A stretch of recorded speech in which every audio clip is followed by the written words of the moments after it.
So good evening everyone. I hope कि आप लोगों की यूकेपीएससी मेंस की तैयारी काफ़ी अच्छे से चल रही होगी।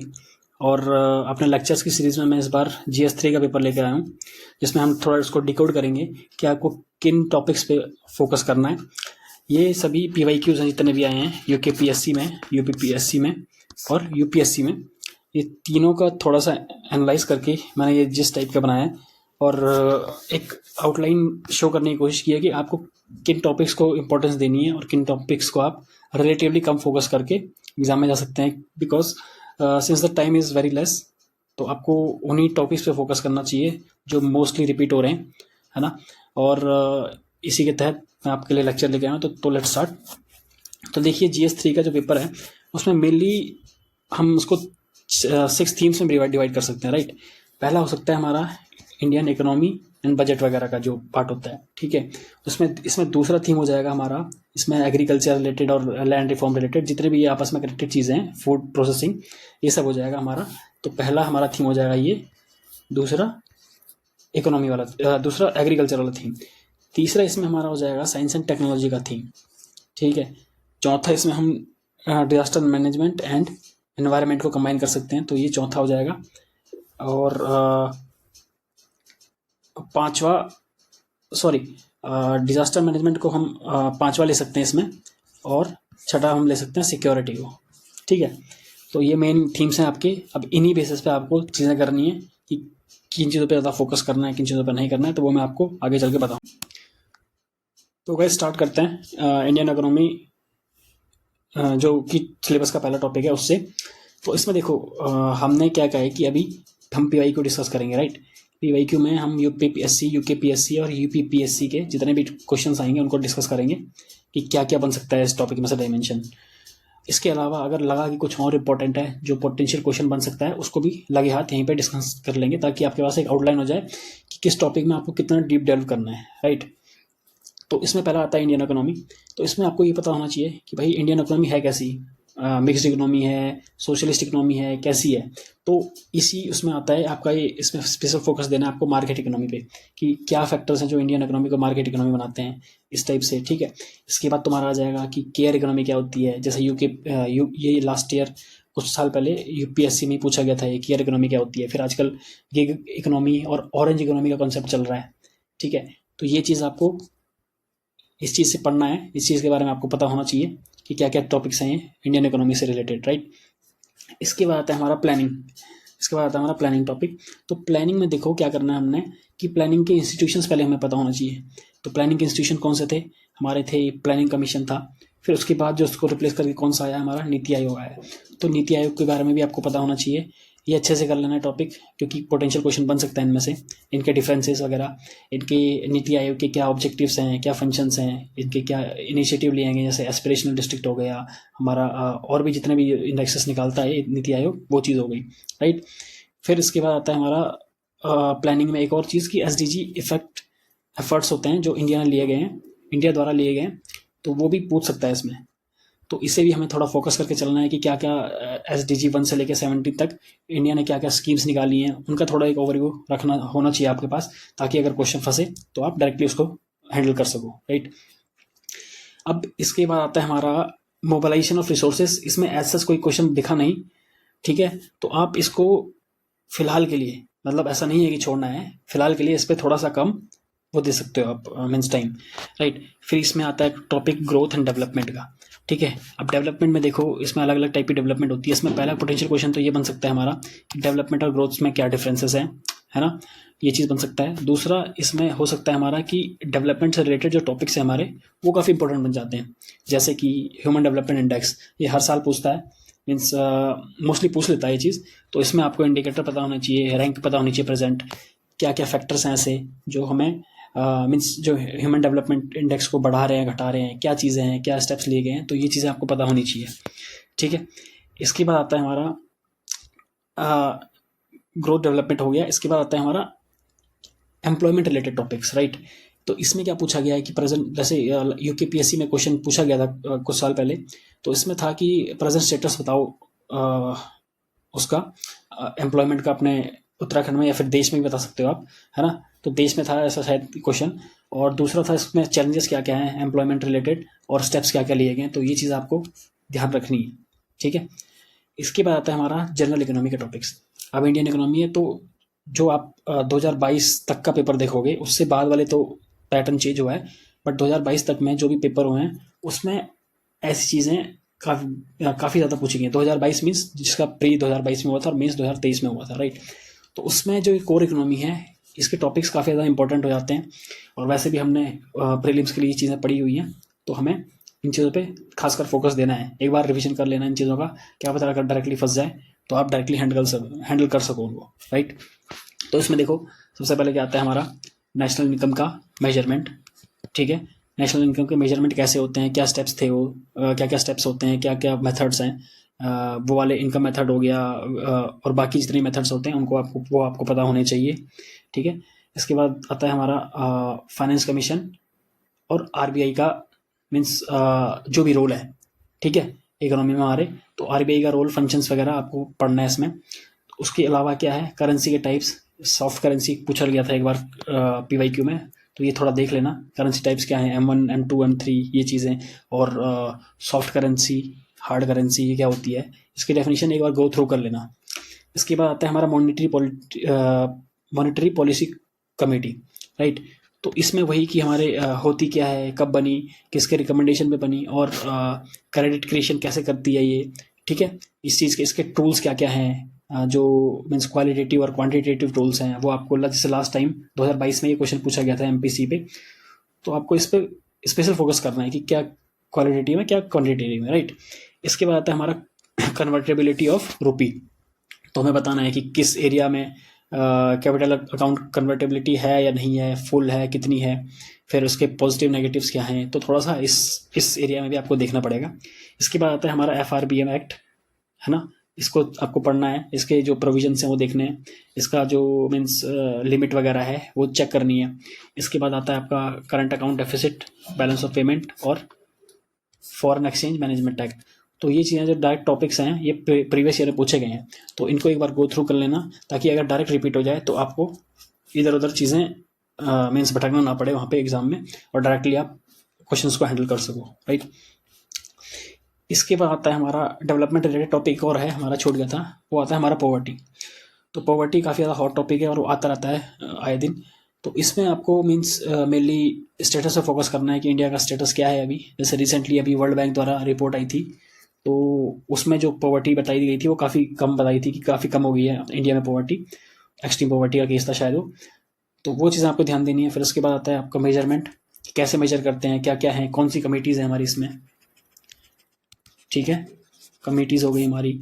इसके बाद स्टेप्स टेकन, क्या क्या पॉवर्टी एलिवेशन के लिए क्या क्या स्टेप्स लिए गए हैं। तो जब आप इसको पढ़ेंगे तो आप जो भी आपका पीसीएस का एग्ज़ाम है, बीट यूपीपीएससी और यूपीपीएससी, तो उस हिसाब से आप स्टेट स्पेसिफिक एग्जाम्पल्स भी देख सकते हैं इसमें, राइट, कि क्या स्टेप्स टेकन हैं गवर्नमेंट द्वारा। फिर इसमें आता है कॉन्सेप्ट पॉवर्टी लाइन का, वो भी आप देख लेंगे क्या लिमिट्स हैं, किस लिमिट के ऊपर और नीचे पॉवर्टी लाइन को डिफाइन किया जाता है, तो वो चीज़ है। तो यहाँ पे पॉवर्टी भी हो जाएगा आपका, ठीक है। इसके बाद आता है हमारा सेकंड टॉपिक सिलेबस का, इसमें है inclusive growth and issues arising from it, right. तो ये काफ़ी ज़्यादा इंपॉर्टेंट टॉपिक है, ये भी हर साल हर अल्टरनेट ईयर्स में या फिर हर साल पूछा जाता है ये भी कहीं ना कहीं। तो आपको इसको सिंपली याद रखना है इसमें कि डेफिनेशन क्या है इसकी, किसी सोर्स वगैरह से कोट कर दोगे अगर, कि मान लो OECD ने कुछ बोला है या फिर वर्ल्ड बैंक ने कुछ बोला है, UNDP कुछ बोलता है इसके बारे में, तो इसकी डेफिनेशन आपको याद होनी चाहिए। उसके बाद आपको डाटा बताना है कि है अगर डाटा कुछ इंक्लूसिव ग्रोथ से रिलेटेड तो आप बताएंगे।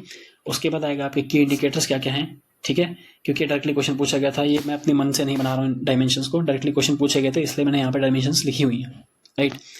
तो इंक्लूसिव ग्रोथ में आपको की इंडिकेटर्स बताने हैं क्या क्या हो सकते हैं। फिर इसका रिलेशन पॉवर्टी के साथ कैसे है, इनइक्वालिटी के साथ इंक्लूसिव ग्रोथ का रिलेशन कैसे है, तो ये चीज़ें आपको लिंक करके पढ़नी है। इसके बाद जो इश्यूज और चैलेंजेस हैं, ये देखो ये फ्रेमवर्क हमारा हर जगह काम आएगा। ये चीज़ें जब भी आप कोई टॉपिक करेंगे तो वो फ्रेमवर्क हर जगह काम आएगा और आपको इसी बेसिस पे चीज़ें करनी है, राइट, कि उसका डाटा क्या होगा, डेफिनेशन क्या होगी, फिर उससे रिलेटेड इश्यूज क्या होंगे, चैलेंजेस क्या होंगे, फिर वे फॉरवर्ड क्या होगा, स्टेप्स टेकन क्या हैं। तो इस टाइप से आपको चीज़ें कंप्लीट करनी है। तो इसके बाद आता है हमारा टॉपिक गवर्नमेंट बजटिंग, राइट। ये काफ़ी ज़्यादा इंपॉर्टेंट टॉपिक है और हर साल इससे 1-2 क्वेश्चन बनते हैं। तो वो आप देखेंगे कि इसमें क्या क्या है। पहले तो जो PYQs हैं उनको देख लेते हैं कि process of budgeting making, steps क्या क्या होते हैं, तो वो आपको देखना है। एक बार वो गो थ्रू कर लीजिएगा कि जो बजट है वो कैसे बनता है, क्या डिस्कशन होता है, फिर कैसे टेबल होता है, कैसे मिनिस्ट्रीज से मांगा जाता है कि आपका कितना खर्चा होगा, किस टाइप से, जो भी होता है आप उसको देख लेना। उसके बाद आता है हमारा plan budget and non plan expenditure, plan expenditure and non plan expenditure, ये भी PYQ है, तो उसको भी देख लेना कि बजट में क्या प्रोविजंस हैं जो प्लान होते हैं और नॉन एक्सपेंडिचर होता है वो, ठीक है, नॉन प्लान। अब इसके बाद आता है हमारा बाकी जो और चीज़ें हैं जो हमें करनी ही करनी है बजट में, ठीक है। तो इसमें आता है हमारा बजटरी प्रोविजंस में, जैसे आपको डाटा याद होना चाहिए कि मेन कितना जो अलॉटमेंट की गई है इस बार बजट में वो कितनी है, ठीक है। उसके बाद हमारा ओवरऑल ग्रोथ कितनी है, कितने % की ग्रोथ हुई है, ठीक है। तो ये डाटा आपको हैंडी होना चाहिए जब भी आपको वैसा क्वेश्चन आए बजट से रिलेटेड, तो आप डायरेक्टली ये डाटा आप वहाँ पर मीन्स डायरेक्टली प्लेस कर सकें, राइट। फिर इसके बाद आता है देखो बजट में कुछ प्रोविजंस हैं, बजट को कैसे कवर करना है हमने। तो मेनली टॉपिक्स बनते हैं हमारे ऐसे कि जो भी मतलब थीम था, मेन थीम था हमारे बजट का, जैसे ज्ञान था थीम ना, ज्ञान थीम था। इसमें ज्ञान, जी से है हमारा गरीब, वाई से है युवा, ए से अन्नदाता और एन से नारी। तो इससे रिलेटेड बजट में, इन सभी से रिलेटेड बजट में जितनी प्रोविजंस आए हैं आपको उनके एक लिस्ट बना लेनी है 3-4 पॉइंट की, कि ये प्रोविजन है और ये मतलब इनके लिए स्कीम्स लाई गई हैं, जो भी इनके लिए काम किए गए हैं वो बजट में, वो हमें एक लिस्ट तैयार होनी चाहिए।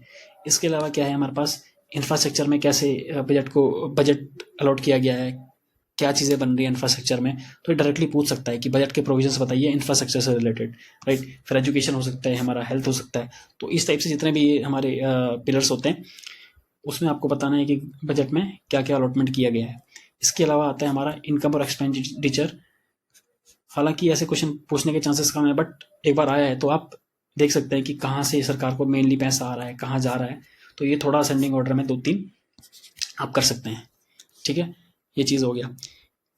अब इसके बाद आता है हमारा एग्रीकल्चर पार्ट, एग्रीकल्चर और बाकी जो फूड प्रोसेसिंग एंड मार्केटिंग वगैरह है, ये आता है हमारा पार्ट, ठीक है। तो इसमें हम स्टार्ट करेंगे क्रॉपिंग पैटर्न से, जो major crops and cropping patterns हैं different part of the country में। तो इसमें देखो मेनली जो क्वेश्चंस आए हैं कहाँ से फंसे हैं कि क्रॉपिंग इंटेंसिटी क्या होती है, राइट। इसमें हमें बताना है कि क्रॉपिंग इंटेंसिटी क्या होती है, ये पूछा गया है। इसके बाद पूछा गया है हमारा जो मिलेट है उनके बारे में काफ़ी क्वेश्चंस बने हैं कि मिलेट का क्या रोल है हमारी न्यूट्रिशनल सिक्योरिटी में, क्या पॉजिटिव्स हैं, क्या चैलेंजेस हैं इसको लेके। तो ये चीज़ आपको देखनी है मिलेट का। फिर एक पूछा गया क्वेश्चन इंटीग्रेटेड फार्मिंग से रिलेटेड, कि इंटीग्रेटेड फार्मिंग क्या होती है, ये कैसे हेल्प कर सकती है हमारे एग्रीकल्चर में, इस टाइप से। तो ये चीज़ें भी पूछी गई हैं, राइट। इसके बाद आता है हमारा इसके बाद हम एक जनरल एग्रीकल्चर का भी देख लेते हैं कि जनरल एग्रीकल्चर में क्या क्या पूछा गया है और क्या क्या पूछ सकता है, राइट। तो इसमें हमारा एक तो एग्रीकल्चर में डाटा हो गया हमारा मेन, कि इंडिया में कितने % लोग एग्रीकल्चर पर डिपेंडेंट हैं, कितना एरिया है, थोड़ा सा ये डाटा आपको हैंडी रखना है।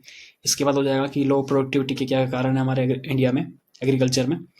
उसके बाद इश्यूज़ क्या हैं और फार्म मैकेनाइजेशन इतना कम क्यों है, क्या स्टेप्स लिए गए हैं और वे फॉरवर्ड। तो ये चीज़ें आपको होलिस्टिक कवरेज करने मत करेगा एग्रीकल्चर की, राइट। तो ये चीज़ें आपको करनी है अच्छे से प्रिपेयर, जो भी एग्रीकल्चर का क्वेश्चन आएगा वहाँ से डाटा उठाना है और उसमें डाल देना है, ठीक है। इसके बाद आता है हमारा pre harvest phase. Pre harvest phase although agriculture भी वही था, बट अब हम स्पेसिफिक चीज़ों को एड्रेस करते हैं यहाँ पर। ये हमारा इसमें आएगा इरीगेशन फेज, राइट। तो इसमें हमें बताना है कि इरीगेशन किस एरिया में, हमें एक मैप रेडी होना चाहिए कि किस एरिया में हमारा कौन सा इरीगेशन होता है। इसके अलावा हमें ये पता होना चाहिए कि असेंडिंग ऑर्डर में क्या ट्यूबवेल्स ज़्यादा मीन्स इरीगेशन का पार्ट फॉर्म करते हैं या फिर हमारी कैनाल्स हैं वो ज़्यादा फॉर्म करती हैं। तो इस हिसाब से आपको असेंडिंग और डिसेंडिंग ऑर्डर में भी मीन्स चीज़ें पता होनी चाहिए, ठीक है। इसके बाद इश्यूज़ क्या क्या है हमारे इरिगेशन में, उत्तराखंड में क्या इश्यूज़ हैं और भी पूरे इंडिया में क्या इश्यूज़ हैं, इस हिसाब से चैलेंजेस क्या क्या हो सकते हैं, राइट। तो इस हिसाब से आपको ये देखना है। और इसके साथ साथ स्टेप्स वगैरह जो गवर्नमेंट स्टेप्स हैं वही हमारा जो फ्रेमवर्क चलता हुआ है, इश्यूज़ के बाद हमारे स्टेप्स क्या क्या हैं, फिर वे फॉरवर्ड क्या है, वो चीज़ें हमें इसके लिए प्रिपेयर करनी है। इसके बाद आता है हमारा modern agriculture. Sorry, modern irrigation. तो इसमें हमें ये देखना है कि मॉडर्न इरिगेशन के क्या क्या मीन्स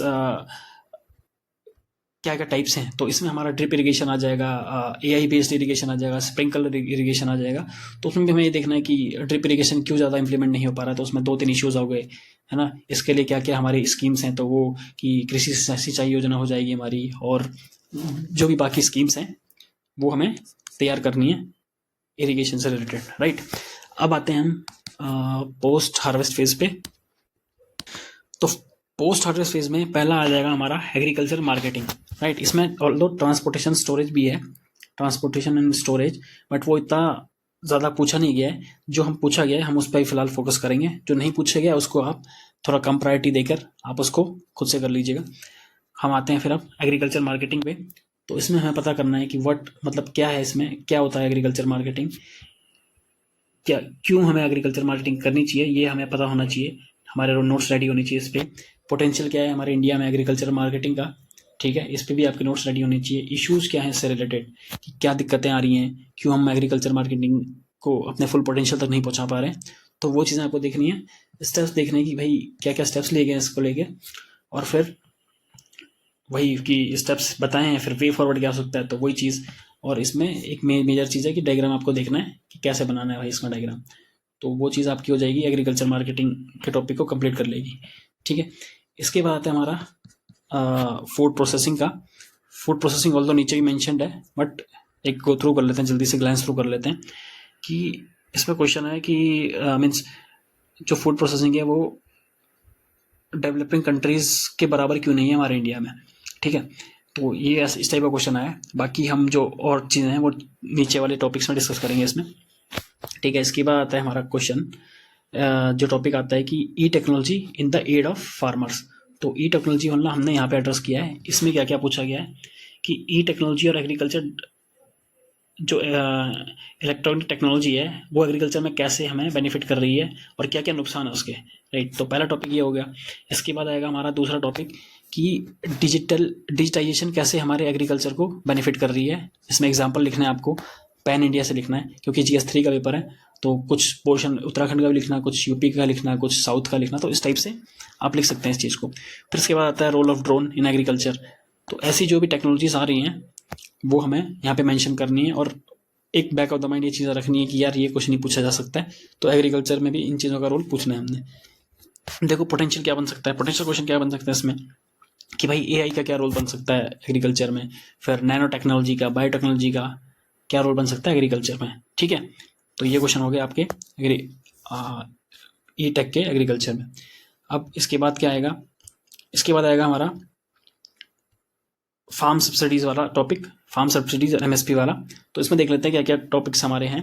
पहला है इसमें सब्सिडीज का टॉपिक। तो देखो इसमें सब्सिडीज में हमें क्या तैयार करना है कि जो डायरेक्ट सब्सिडीज होती हैं और इनडायरेक्ट सब्सिडीज, उसका पहले हमें क्लासिफिकेशन पता होना चाहिए, राइट। इसके बाद हमें पता होना चाहिए कि भाई इसमें अल्टरनेटिव्स क्या क्या हैं, अगर हम सब्सिडी ना दें तो क्या, इसका डाटा पता होना चाहिए हमें, कितने फर्टिलाइजर सब्सिडी कितनी दी जाती है, और इस टाइप से जो डाटा होता है, क्योंकि डायरेक्टली UPSC ने पूछा था, तो मे बी इस टाइप का क्वेश्चन उत्तराखंड में भी पूछ ले, है ना, क्योंकि डायरेक्टली सिलेबस में डायरेक्टली मेंशन्ड है ये चीज़। इसके बाद आएगा हमारा MSP का। अब MSP काफ़ी ज़्यादा हॉट टॉपिक है, अभी लोअर में भी आया था आपके उत्तराखंड के, और उससे पहले अपर में भी आया था 2024 के शायद। तो वही है, इसको ये काफ़ी ज़्यादा इंपॉर्टेंट टॉपिक है और इसको प्रिपेयर करना बनता ही बनता है। तो इसमें आपकी डेफिनेशन हो जाएगी पहले, उसके बाद मेथड्स हैं, क्या क्या मेथड्स हैं, कौन कौन सा फॉर्मूला है, इसमें फॉर्मूला भी होगा, फॉर्मूला यूज़ करा, फिर वे फॉरवर्ड और चैलेंजेस जो भी हैं, ठीक है, इन सबको आपको करना है। इससे रिलेटेड कोई कमेटी होगी, अशोक दलवाई, शांता कुमार, जो भी कमेटीज़ हैं उनको आप यहाँ पे मेंशन करेंगे और एक नोट इस प्रकार से तैयार करेंगे कि सब चीज़ कवर हो जाए आपकी, राइट। अब इसके बाद आता है हमारा PDS, पब्लिक डिस्ट्रीब्यूशन सिस्टम। इसमें हमें देखना है कि पॉजिटिव नेगेटिव क्या है, किस एक्ट से बना था, और PDS और पॉवर्टी में क्या रिलेशन है हमारा, ठीक है। इसके बाद आता है कि लिमिटेशंस क्या क्या है PDS की, और स्टेप्स क्या क्या लिए गए हैं गवर्नमेंट ने। जैसे अभी शायद रिसेंटली दो पोर्टल वगैरह गवर्नमेंट ने बनाए, तो उनको भी देख लेना। जो करंट में आप करंट की चीज़ डालोगे उसमें, अब तो आपका आंसर और अच्छे से बन जाएगा उसमें। तो ठीक है गाइज, इसके बाद आएगा हमारा फूड सिक्योरिटी का टॉपिक। ठीक है, पब्लिक डिस्ट्रीब्यूशन हमने कर लिया यहाँ से। इसके बाद आएगा हमारा issue of buffer stock and food security. देखो बफर स्टॉक में उतने क्वेश्चन नहीं बने है ना, तो इसको थोड़ा सा आप लोग प्रायोरिटी पर रख सकते हैं। फूड सिक्योरिटी से काफ़ी बने, तो ये चीज़ आपको करनी है। फूड सिक्योरिटी का पहले आपको डाटा पता होना चाहिए, ठीक है। उसके बाद आपको चैलेंजेस क्या हैं, ठीक है, चैलेंजेस देखना है कि भाई फूड सिक्योरिटी क्यों नहीं मतलब अचीव कर पा रहे हैं, तो उसमें क्या चैलेंजेस हैं। दूसरा उसके स्टेप्स क्या क्या लिए हैं गवर्नमेंट ने। तीसरा कि मतलब फूड सिक्योरिटी में एनएफएसए का क्या रोल है, नेशनल फूड सिक्योरिटी एक्ट का क्या रोल है हमारी फूड सिक्योरिटी में, ठीक है। इसमें फिर रिफॉर्म्स एंड वे फॉरवर्ड हमें करने ही करने हैं। इसमें आप एक डाटा डाल ग्लोबल हंगर इंडेक्स का डाटा डाल सकते हैं, ठीक है, कि कितने हमारे देश में जो रैंक है वो कितनी है उसकी, तो इस हिसाब से आपको ये टॉपिक प्रिपेयर करना है। इसके बाद आएगा हमारा टेक्नोलॉजी मिशंस। तो ये डायरेक्टली क्वेश्चन पूछा गया है, तो अगर मिले तो जैसे ये यूपी में आया था ये क्वेश्चन कि जो technology mission in Indian agriculture क्या है, उसके ऑब्जेक्टिव्स क्या है, तो ये आप कर सकते हैं इसको प्रिपेयर, क्योंकि डायरेक्टली वहाँ आया था तो क्या पता सिलेबस का डायरेक्ट टॉपिक है तो यहाँ पे भी क्या पता आ जाए, इस हिसाब से करना है। फिर जो इकोनॉमिक और एनिमल रेयरिंग है वो इतना प्रोमिनेंट नहीं है टॉपिक, इसको आप बाद की प्रायोरिटी के लिए भी देख सकते हैं। जब आपके ये जो इंपॉर्टेंट टॉपिक्स हैं वो निपट जाएँ तो फिर आप इन टॉपिक्स पे आइएगा और इनको भी फिर बाद में करिएगा, राइट। इसके बाद आता है हमारा जो हमने फूड प्रोसेसिंग थोड़ा बहुत डिस्कस कर ही लिया ऊपर, बट अब हम इसको थोड़ा सा डिटेल में करेंगे डिस्कस कि क्या क्या हो सकता है। तो इसमें वही हमारा डेफिनेशन होनी चाहिए, फिर डाटा होना चाहिए और डायग्राम होना चाहिए। स्कोप क्या है हमारा ये भी अलग से पूछे गए हैं, तो जितनी भी डायमेंशन है ये और सब PYQ है, ठीक है, कहीं ना कहीं एग्जाम में पूछी गई हैं, तो वो चीज़ आपको देखनी है। उसके बाद स्कोप क्या है, चैलेंजेस क्या हैं, सिग्निफिकेंस क्या है हमारे फूड प्रोसेसिंग का, स्टेप्स क्या लिए गए हैं, पॉलिसीज कौन कौन सी हैं हमारे गवर्नमेंट ने, और इसमें फिर से वे फॉरवर्ड। तो यही चीज़ आपको 3-3 4-4 पॉइंट सब में देख लेना एक बार, और इस सब 1 पेज 1 टॉपिक 1 पेज की नीति अपनानी है आपको, ठीक है। तो हर टॉपिक में आपको ऐसे ही करना है ताकि आपके नोट्स हैंडी रहें और रिवीजन के लिए ईजी रहे। फिर से आप इसमें आता है हमारा upstream and down stream requirement. तो इसमें वही है कि जो मेजर बॉटलनेक्स क्या है हमारे अपस्ट्रीम और डाउन स्ट्रीम में, इसमें सप्लाई में, तो वो चीज़ें हमें बतानी है और स्टेप्स क्या लिए गए हैं और वे फॉरवर्ड वही सेम फ्रेमवर्क, ये चीज़ें हमें देखनी है। ये भी UPSC का क्वेश्चन है, तो ये चीज़ें देख के चलनी है हमने। सप्लाई चेन मैनेजमेंट में उतना खास नहीं आया है, तो उसको आप थोड़ा सा इसके बाद के लिए रख सकते हैं। इसके बाद आता है हमारा देखो लैंड रिफॉर्म्स, राइट। इसमें भी क्वेश्चन बन जाता है हर साल। इसमें डेफिनेशन रखनी है आपको याद, क्यों किया गया था, क्या रीजंस थे, challenges, way forward, steps taken क्या हैं, और जहाँ पे सक्सेसफुल है तो क्यों है, जहाँ पे नहीं हुआ तो क्यों है, तो वही रीजंस में आ जाएगा हमारे। तो ये चीज़ें हमें लैंड रिफॉर्म में देख के चलनी है, राइट। इसके बाद आता है हमारा ये topic liberalisation on Indian economy. तो इसमें हमें देखना है मेनली, देखो LPG रिफॉर्म्स का मेन है इसमें, तो आपको ये इनको अच्छे से प्रिपेयर करना है। इसमें आ जाएगा हमारा जो न्यू इकोनॉमिक पॉलिसी आई थी, उसको देखना है कि क्या पॉजिटिव थे क्या नेगेटिव थे। इसमें ग्लोबलाइजेशन का रोल पॉजिटिव नेगेटिव, ठीक है, इंडियन इकोनॉमी पे वो देखना है। लिबरलाइजेशन का role positive negative, beneficials beneficiaries, advantage disadvantage, जो भी चीज़ें हैं ये आपको करके चलनी है। अब इसके बाद आएगा हमारा रिलेशन की जैसे अब जो ये टॉपिक्स हैं इनका रिलेशन वुमेन से कैसे स्टेटस में कैसे इंप्रूवमेंट हुआ है, फिर ट्रेड कैसे बढ़ा है हमारा, और वेल्थ डिस्ट्रीब्यूशन कैसे हुआ है, तो ये चीज़ें भी आपको देख के चलनी है, राइट। मतलब ये टॉपिक्स हैं, इनसे इन सब टॉपिक्स को कनेक्ट कर देना है आपको, तो ऐसे करके इस टॉपिक को निपटाना है, ठीक है। अब देखो इसमें प्रोबेबल टॉपिक्स क्या बन सकते हैं, जैसे अभी ट्रम्प की जो ट्रेड वॉर चल रहा है, ट्रेड टैरिफ चल रहे हैं, प्रोटेक्शनिज्म की पॉलिसी चल रही है, तो वहाँ से भी बन सकता है इसको मीन्स इसके रिलेशन में क्वेश्चन। तो आप इन चीज़ों को भी थोड़ा प्रिपेयर करके चलिए, क्योंकि पोटेंशियल क्वेश्चन यहाँ से बन सकता है, राइट। तो अब आता है इंडस्ट्रियल पॉलिसी वगैरह, इंडस्ट्रियल ग्रोथ। तो इंडस्ट्री एक टॉपिक मान लेते हैं हम यहाँ पे। तो इसमें क्या PYQ में क्या पूछा गया कि इंडस्ट्रियल सिकनेस क्या होती है और स्टेप्स क्या क्या लिए गए हैं, राइट। तो हमें ये थोड़ा प्रिपेयर करके चलना है। उसके बाद न्यू इंडस्ट्रियल पॉलिसी देखनी है, और जो रिसेंट कुछ पॉलिसीज आई होंगी वो देख लेनी है, ठीक है। इसके बाद हमारी क्लासिफिकेशन आ जाएगी इंडस्ट्रीज की, क्या क्लासिफिकेशन है, और मेनली हमारा MSME का क्वेश्चन डायरेक्टली पूछ लेंगे, क्योंकि ये इंपॉर्टेंट है। ये अभी उत्तराखंड लोअर में भी आया था, तो इस बार अपर में भी मेरे भी हॉट टॉपिक बन जाता है आने का, ठीक है। तो MSME में क्या मीन्स क्या क्लासिफिकेशन है इनकी, और किस बेसिस पे डिवाइड होते हैं, क्या मीन्स क्या रोल है इनका इंडियन इकोनॉमी में। तो इस हिसाब से आपको ये एमएसएमई का टॉपिक भी प्रिपेयर करके चलना है, राइट। तो देखिए अब हमारा आता है इंफ्रास्ट्रक्चर का टॉपिक, जिसमें हमें इंफ्रास्ट्रक्चर रिलेटेड जितनी भी चीज़ें हैं उन पर फोकस करना है। तो इसमें मेनली हमें फोकस करना है, जैसे इंफ्रास्ट्रक्चर से रिलेटेड डायरेक्टली जो टॉपिक आया है वो है कि इंफ्रास्ट्रक्चर का role development of the country में, राइट। तो आपको इस चीज़ को देखना है कि क्या डेवलपमेंटल रोल है इंफ्रास्ट्रक्चर का। तो आपको एग्जाम्पल्स इसमें याद होनी चाहिए। आपको जितनी भी चीज़ें मेजर प्रोजेक्ट चल रहे हैं उनका थोड़ा सा आप एक लिस्ट बना लीजिए, और जब भी आप कोई पॉइंट लिखें तो उसमें इंफ्रास्ट्रक्चर रिलेटेड कोई पॉइंट लिखें तो आपको वो एग्जांपल्स डालने हैं, राइट। इसके बाद आता है हमारा एनर्जी सेक्टर। तो एनर्जी सेक्टर में हमें पहले तो स्टेटस पता होना चाहिए। देखो स्टेटस पता होना ही चाहिए क्या है कि कौन सी चीज़ें हमारी प्रायोरिटी में, मीन्स कौन सी जो एनर्जी है वो हमारे कॉन्स्टिट्यूट करती है, मतलब एनर्जी प्रोफाइल का इंडिया की, राइट। इसमें फिर हमें देखना है कि दिक्कत कहाँ कहाँ पे हैं, क्राइसिस क्यों है हमारे इंडिया में एनर्जी का, तो उसके रीजंस क्या हैं, फिर स्टेप्स क्या क्या लिए गए इनको मीन्स रेक्टिफाई करने के लिए, है ना।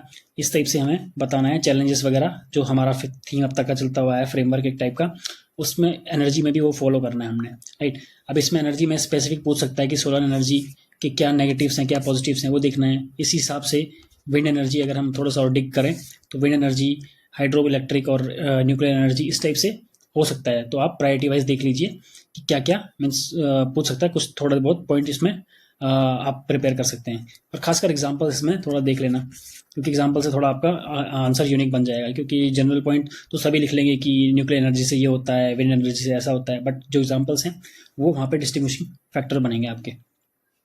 इसके बाद अच्छा हाँ, इंफ्रास्ट्रक्चर में और भी चीज़ें हैं इसमें। तो इंफ्रास्ट्रक्चर में जैसे पॉलिसीज़ वगैरह हैं, तो उन्होंने क्या कर रखा था कि पीवाईक्यू में जो पॉलिसीज़ हैं एंड जो इंफ्रास्ट्रक्चर टॉपिक है, इन दोनों को आपस में इंटरलिंक करके ये पूछ लिया है। जैसे कि एक बार आया था कि गति शक्ति हमारे इंफ्रास्ट्रक्चर के जो मतलब स्टेप्स हैं उनको कैसे प्रमोट करता है, मेक इन इंडिया कैसे इस इंफ्रास्ट्रक्चर उसको प्रमोट कर रहा है, हमारा स्टार्टअप इंडिया कैसे चीज़ कर रहा है ये चीज़। तो ये चीज़ हमें देखनी है, मतलब इन सब पॉलिसीज़ को लिंक करना है किससे, इंफ्रास्ट्रक्चर टॉपिक से, ठीक है। और ऐसे ही अब जो हाल फिलहाल में कुछ नई पॉलिसीज़ भी आई होंगी तो उसको भी आपको इंफ्रास्ट्रक्चर से रिलेट करके देखना है, ठीक है। इसमें जैसे अमृत हो गया और PURA करके है जो पॉलिसी, वो भी आपको इंफ्रास्ट्रक्चर रिलेट करके देखनी है। ये PYQ आए हुए हैं, ठीक है। तो आप जो करंट में जो पॉलिसी चल रही होगी आपको उसको देखना है और इससे लिंक करके मीन्स प्रिपेयर करना है उस चीज़ को, ठीक है। इसके बाद आता है हमारा इंफ्रास्ट्रक्चर में, देखो एक ये दोनों टॉपिक भी आते हैं, काफ़ी इंपॉर्टेंट हैं, ठीक है। Smart cities and smart villages, ठीक है। तो इनको भी आपको थोड़ा सा अच्छे से प्रिपेयर कर लेना है, ताकि अगर डायरेक्टली क्वेश्चन बन जाए तो आप एकदम से ब्लैंक ना हो जाओ, राइट। इसके बाद आता है देखो हमारा इन्वेस्टमेंट मॉडल्स। तो इन्वेस्टमेंट मॉडल्स में क्या है हमारा मेनली कि पब्लिक प्राइवेट पार्टनरशिप्स हैं, कि कैसे उनके क्या बेनिफिट्स हैं, क्या उनके डिसएडवांटेजेस वगैरह हैं, और क्या क्या स्टेप्स लिए गए हैं इस चीज़ को प्रमोट करने के लिए, ठीक है। इसके बाद एक यूपीएससी में क्वेश्चन आया था जॉइंट वेंचर का, तो इसमें बता सकते हैं आप कि जॉइंट वेंचर मीन्स कहाँ कहाँ पे यूज़ किया गया है, क्या इसके एडवांटेज डिसएडवांटेजेस हैं, तो वो चीज़ भी आपको देखनी है, ठीक है। इसके अलावा भी इन्वेस्टमेंट मॉडल्स होते हैं बट वो दिखे नहीं अभी न्यूज़ में नहीं PYQ में। तो फिर आप फिलहाल PPP वगैरह पे फोकस करिए। और एक और मॉडल होता है, एक दो और मॉडल्स होते हैं, तो आप उनको भी अपने उसके लिए पढ़ सकते हैं, ठीक है, for the sake of completion, right. अब इसके बाद आता है हमारा science and technology. Science and technology में क्या है कि डायरेक्टली इन्होंने जैसे तो अब हमारा आता है साइंस एंड टेक्नोलॉजी, राइट।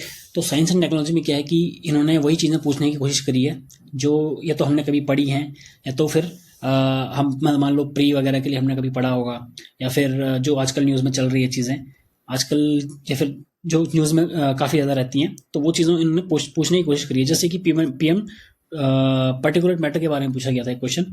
उसके बाद एक लास्ट ईयर शायद आयुष्यन रेड लिस्ट के बारे में पूछा गया था और उसका क्राइटेरिया पूछा गया था, ठीक है। इसके बाद इन्होंने IPR जैसे इंटेलेक्चुअल प्रॉपर्टी राइट्स, उसमें ट्रिप्स का रोल और इस टाइप से जो क्वेश्चंस हैं वो पूछे गए थे। इसमें ट्रेडिशनल नॉलेज जो नेटवर्क है वो भी चीज़ पूछी गई थी, मतलब ऐसे करके UPSC में, ठीक है। फिर एक SCNG करके क्वेश्चन था, वो भी पूछा गया था। टेक ट्रांसफ़र क्या होता है, इस टाइप के जो थोड़ा सा मीन्स काफ़ी डाइवर्स क्वेश्चन पूछे गए थे इससे कि, तो जो भी आपको means science and technology current affair वगैरह चल रहा होगा और जो जनरल टर्म्स होती हैं न्यूज़ में आए दिन, तो उनके बारे में थोड़ा सा आपको ज्ञान होना चाहिए इसका। जैसे कार्बन फुटप्रिंट पूछ लिया था, राइट। इसमें फिर एक बार इन्होंने साइंस एंड टेक्नोलॉजी की पॉलिसी पूछ ली थी हमारी, तो इस हिसाब से इन्होंने साइंस एंड टेक्नोलॉजी को कवर करने की कोशिश करी है ना। इसके बाद आता है हमारा इन्होंने आर्टिफिशियल इंटेलिजेंस, जैसे साइंस एंड टेक्नोलॉजी में आर्टिफिशियल इंटेलिजेंस आया, काफ़ी हॉट फील्ड है ये वाली, आजकल न्यूज़ में वगैरह में रहती है। तो आर्टिफिशियल इंटेलिजेंस का इंटीग्रेशन इन्होंने बिजनेस से पूछ लिया था, उसके पॉजिटिव्स क्या हैं, उसके नेगेटिव्स क्या हैं, तो ये चीज़ें भी काफ़ी ज़्यादा मीन्स फोकस कर रहे हैं। तो आर्टिफिशियल इंटेलिजेंस एक इंपॉर्टेंट टॉपिक बन जाता है, आप इसको अच्छे से कर लीजिए। इसके बाद आता है देखो हमारा आईटी सेक्टर, ठीक है। इसमें मीन्स क्लासिफिकेशन करना थोड़ा सा वो है, मतलब वेग रहेगा, क्योंकि ये आपस में ओवरलैप करेंगे ये टॉपिक्स। तो हम इसको जो ब्रॉड थीम्स हैं उन उसी बेसिस पे हम यहाँ पे डिस्कस कर लेते हैं कि जैसे आईटी में क्या पूछा गया था, डिजिटल राइट्स के बारे में पूछा गया था, एक बार क्लाउड कंप्यूटिंग के बारे में पूछा गया था, ठीक है। अब जैसे डिजिटल अरेस्ट वगैरह है, बट वो साइबर सिक्योरिटी में आ जाएगा, तो इस हिसाब से जो टॉपिक्स हैं आपके, उसको आपको ध्यान देना है। फिर उसके बाद आता है हमारा स्पेस सेक्टर। तो स्पेस सेक्टर में जो भी करंट न्यूज़ होती हैं, न्यूज़ वगैरह, तो उनके बारे में पूछ रहा है। जैसे चंद्रयान 3 पूछ लिया था एक बार, फिर उसके बाद उन्होंने पूछ लिया था, उत्तराखंड पीसीएस ने पूछ लिया था कि साउथ पोल पे स्टडी का क्या रीज़न है, मतलब हम क्यों कर रहे हैं वो चीज़। उसके बाद हमारा ब्लड मून पूछ लिया था एक बार यूपी में। फिर अभी रिसेंटली जो लोअर पीसीएस हुआ है उसमें इन्होंने एक्सियम मिशन के बारे में पूछा है। तो जो भी हॉट टॉपिक्स है हमारे, जैसे कि अभी जो स्पेस मिशंस हैं, जैसे कि स्पेस स्टेशन हो गया इंडिया का खुद का, फिर जो गगनयान मिशन है, तो इन सब चीज़ों पे जो भी इंपॉर्टेंट चीज़ें हैं ना स्पेस रिलेटेड, उस पर आपको थोड़ा ध्यान दे के चलना है और उस चीज़ को कवर करना है करंट अफेयर वगैरह से। तो स्पेस से मतलब एक क्वेश्चन आता ही आता है, तो इस हिसाब से करना है। फिर उसके बाद आता है हमारा ये जो नैनो टेक्नोलॉजी और जो स्पेसिफिक टेक्नोलॉजीज लिखी है ना, तो इनको भी अच्छे से करने की ज़रूरत है। तो इसमें उन्होंने वही एप्लीकेशन वगैरह और बेनिफिट्स और डिसएडवांटेजेस वगैरह पूछे गए हैं, और स्टेप्स और रेगुलेशन के लिए क्या क्या चीज़ें, और फिर वही वे फॉरवर्ड वगैरह क्वेश्चंस के माध्यम से पूछा गया है इसमें। फिर इसमें एप्लीकेशन बेस्ड क्वेश्चन भी पूछे गए हैं, जैसे ये जो नैनो टेक्नोलॉजी वगैरह है और बायोटेक्नोलॉजी है, तो इसमें भी उन्होंने एप्लीकेशन बेस्ड क्वेश्चन पूछे हुए हैं। जैसे एग्रीकल्चर में क्या मीन्स रोल है नैनो टेक्नोलॉजी का, और बाकी साइंस की फील्ड में क्या रोल है नैनो टेक्नोलॉजी का, बायोटेक्नोलॉजी में भी सेम है कि उसका क्या एप्लीकेशंस बन सकते हैं। तो आपको इसको इस हिसाब से प्रिपेयर करना है, ठीक है। इसके बाद आता है हमारा कंप्यूटर जो फील्ड है, उसमें उन्होंने डायरेक्टली एक क्वेश्चन पूछ लिया था कि नेशनल क्वांटम कंप्यूटिंग मिशन के बारे में पूछ लिया था डायरेक्ट। तो इसके अलावा और कुछ ज़्यादा क्वेश्चन देखने को नहीं मिले, बट आप जो भी रिलेटेड चीज़ें हैं करंट में होंगी, थोड़ा सा आप इसको इस हिसाब से कवर करने की कोशिश करिए साइंस को, है ना। और जो करंट टेक्नोलॉजीज है उन पर थोड़ा सा ध्यान रखिए, क्योंकि डायरेक्टली पूछ सकता है वो वहाँ पे। और जैसे अभी लोअर का पीसीएस हुआ था, लोअर पीसीएस एग्ज़ाम हुआ था, तो उसमें उन्होंने काफ़ी वेग सी वो पूछ ली थी कि जो कि मेटा द्वारा जो टेक्नोलॉजी बनाई गई है उसमें जो उनका मीन्स इंजीनियर वगैरह है, तो उसके बारे में पूछ लिया था मेनली।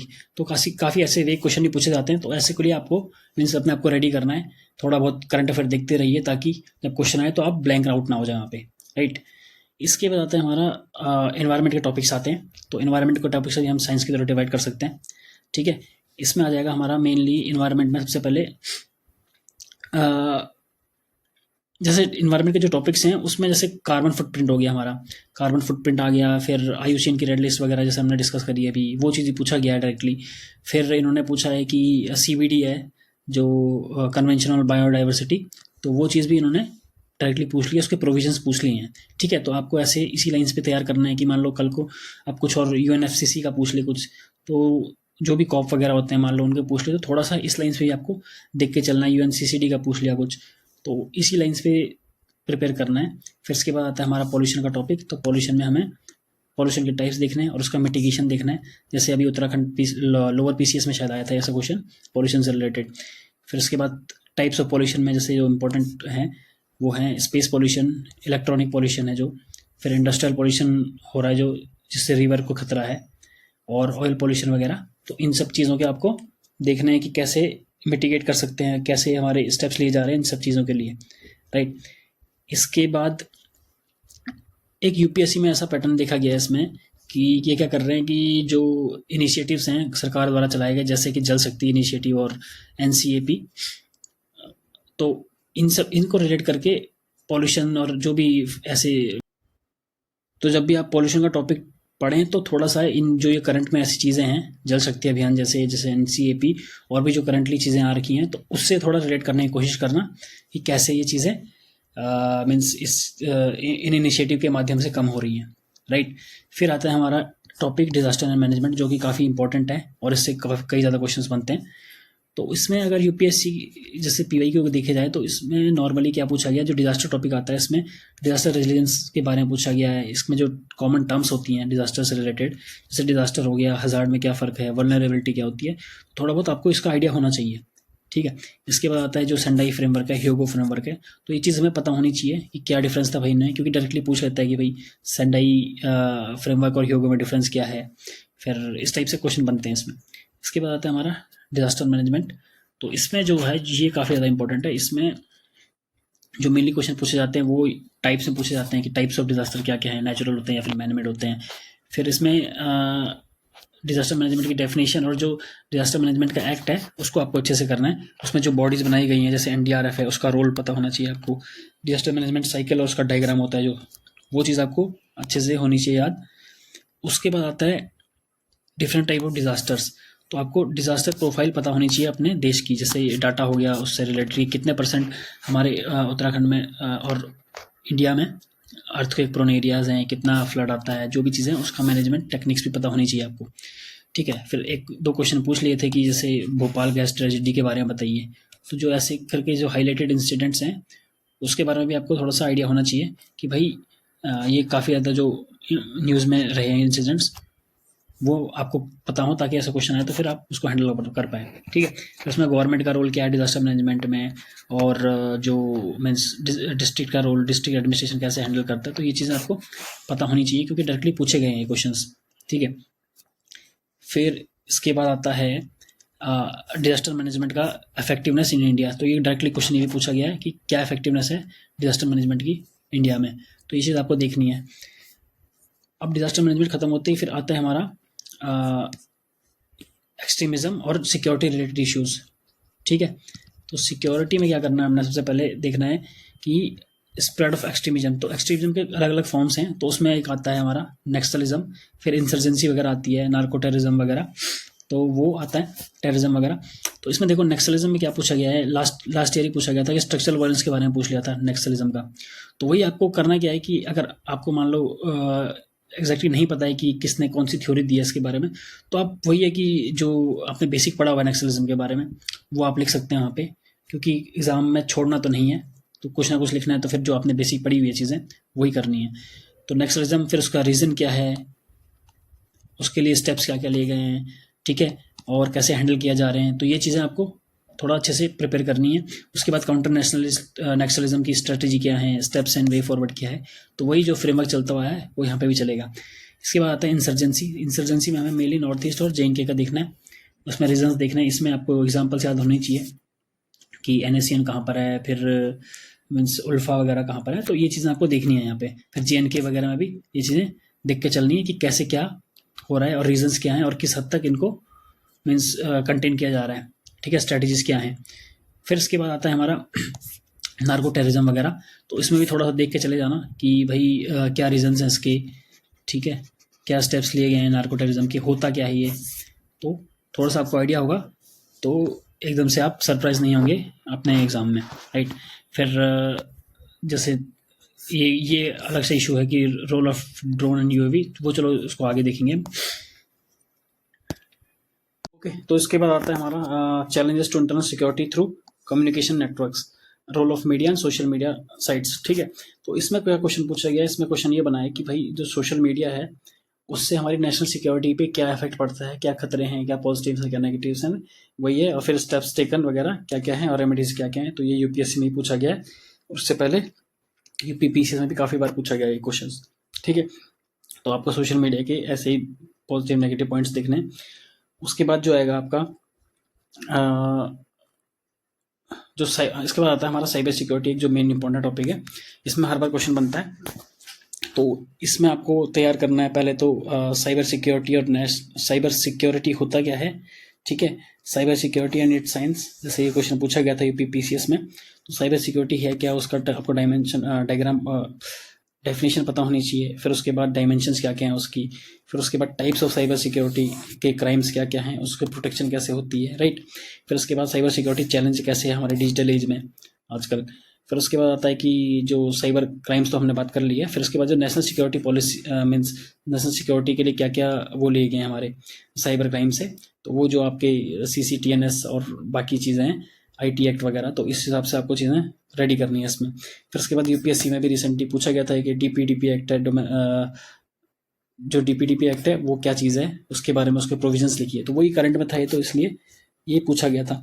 तो ऐसे ही अगर करंट में इस चीज़ साइबर सिक्योरिटी से रिलेटेड कुछ होगा तो आपको अच्छे से प्रिपेयर करना है, राइट। अब इसके बाद आता है हमारा money laundering and it's prevention. तो मनी लॉन्ड्रिंग में वही सबसे पहले कि मनी लॉन्ड्रिंग होता क्या है वो डेफिनेशन देखनी है हमने। उसके बाद क्वेश्चंस मतलब डायरेक्टली पूछे गए कि कैसे थ्रेट है नेशनल सिक्योरिटी से, क्या क्या स्टेप्स लिए गए मनी लॉन्ड्रिंग के लिए, ग्लोबलाइजेशन और मनी लॉन्ड्रिंग कैसे आपस में लिंक्ड है, इस हिसाब से तो हमें ऐसा करना है। इसमें मेनली डायग्राम आपको देखना है वो, और 3 स्टेप का जो प्रोसेस है, जो 3 स्टेप का जो मनी लॉन्ड्रिंग का प्रोसेस होता है वो थोड़ा सा देखना है कैसे क्या हो रहा है ना। तो ये चीज़ आपको करनी है इसके लिए। इसके बाद आता है हमारा लास्ट टॉपिक जो है security challenges and there management in border areas. इससे पहले मैं एक बार बता दूं कि जो ये ऊपर वाले टॉपिक्स थे जैसे रोल ऑफ मीडिया वगैरह, तो सोशल मीडिया और मीडिया के लगभग पॉइंट्स घुमा फिरा के एक ही जगह पे घूमेंगे। आपको बस ये देखना है कि क्वेश्चन की डिमांड के हिसाब से उसको कैसे मीट करना है, ठीक है, कैसे कैलिब्रेट करना है वहाँ पर, कैसे आर्टिकुलेट करना है, तो वो चीज़ आपका वहाँ पे डिमांड एड्रेस करवा देगा। इसके बाद आएगा सिक्योरिटी चैलेंज वगैरह और उसका मैनेजमेंट बॉर्डर एरियाज़ में।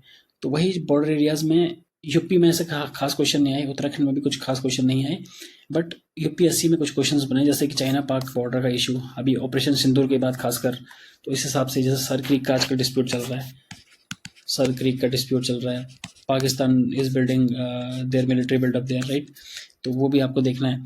उसके बाद इंडिया कहाँ पे एक्सरसाइज कर रहा है, फिर ये लोअर में फंस गया था ये क्वेश्चन UKPS के PSC के लोअर में ही फंस गया था ये सर क्रीक वाला।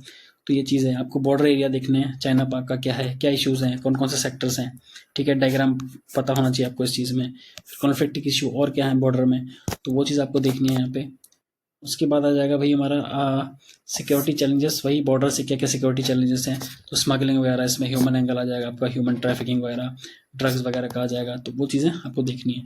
फिर वही कि स्टेप्स क्या क्या लिए गए इसके लिए, and border area development programmes कैसा है क्या है, और यूएई है जो UAV वो कैसे, जो ड्रोन्स वगैरह वो कैसे हमारे बॉर्डर सिक्योरिटी के लिए खतरा बन सकते हैं, तो ये भी आपको थोड़ा सा प्रिपेयर करके चलना है। तो यहाँ से आपका बॉर्डर एरिया का हो जाएगा। इसके बाद आता है हमारा सिक्योरिटी फोर्सेस का, जो लास्ट टॉपिक है हमारा वो सिक्योरिटी फोर्सेस का है। इसमें डायरेक्टली पूछा गया है कि भाई जो ये सिक्योरिटी फोर्सेस हैं कैसे इनको स्ट्रेंथन किया जा सकता है, तो वही मॉडर्नाइजेशन वगैरह हो जाएगा, ठीक है, और बाकी जो चीज़ें हैं वो इसमें आ जाएंगी। उसके बाद FSPA, इसका मीन्स रोल वगैरह पूछा गया था, पॉजिटिव नेगेटिव पूछे गए थे इसके, क्या ये रहना चाहिए नहीं रहना चाहिए, तो ये इस लाइन्स पे इस पे क्वेश्चन बनते हैं, तो ये थोड़ा सा देख लेना आप लोग। इसके बाद रेवोल्यूशन इन मिलिट्री अफेयर्स, तो ये डायरेक्टली UPPCS में पूछा गया था क्वेश्चन, ठीक है, एक ओवरव्यू ले लेना कि कैसे क्या मीन्स क्या चीज़ है ये एक्चुअली। फिर major issues face by the paramilitary of India, तो ये चीज़ आपको देख लेना कि क्या क्या दिक्कतें हैं इनमें, ठीक है, और जैसे सुसाइड रेट वगैरह काफ़ी ओवर स्ट्रेस की वजह से सुसाइड रेट काफ़ी ज़्यादा है CRPF वगैरह में, इस टाइप से तो आते रहता है न्यूज़ में, तो ये चीज़ आप देख लेना। इसके बाद है कि एक क्वेश्चन आया था अभी शायद UKPSC में आया था लास्ट ईयर कि role of army in internal security of India, इस टाइप से कोई क्वेश्चन आया था, आई एम नॉट श्योर। तो इस टाइप से क्वेश्चंस के लिए भी आपको देखना है कि इंटरनल सिक्योरिटी के लिए आर्मी को यूज़ करा जा सकता है नहीं करा जा सकता, तो यहाँ पे ये बन जाएगा क्वेश्चन। बाकी इसके अलावा एक न्यूक्लियर वाला काफ़ी इंपॉर्टेंट टॉपिक है ना, न्यूक्लियर जो है हमारा न्यूक्लियर डॉक्ट्रिन वगैरह, तो वो थोड़ा सा देख लेना, एक एक्स्ट्रा मतलब टॉपिक कि न्यूक्लियर डॉक्ट्रिन क्या है हमारी, फिर नो फर्स्ट यूज़ पॉलिसी क्या है, रहनी चाहिए नहीं रहनी चाहिए, फिर उसके बाद क्या है ये न्यूक्लियर डिटरेंस क्या होता है, इसके बाद है कि मीन्स जो न्यूक्लियर वेपन्स पे इंडिया का क्या स्टैंस है, ठीक है, कौन कौन सी ट्रीटीज़ हैं इंडिया ने साइन करी हैं नहीं करी हैं, तो इस लाइन्स पे आपको ये देखना है, न्यूक्लियर उस पे, है ना, इस टाइप से देखना है आपको। तो ये हो जाएगा आपका एक GS3 का कंप्लीट जिस्ट। इसके अलावा पहले आपको फोकस ये करना है कि जो टॉपिक डिस्कस किए गए हैं इन पे आप इनको अच्छे से प्रिपेयर कर लें। उसके बाद जो टॉपिक्स बचे हैं उन पे चले जाए, क्योंकि मोस्टली यहाँ से कवर हो जाना चाहिए चीज़ें, राइट। तो वही है कि फिर आप इसके बाद ये करने के बाद आप दूसरे टॉपिक्स पे जा सकते हैं, और फिर ऐसे करके आप GS3 कवर कर सकते हैं। तो आई थिंक ये वीडियो फ्रूटफुल लगा होगा, तो लाइक कर दीजिए, सब्सक्राइब कर दीजिए और शेयर भी कर दीजिए। Thank you.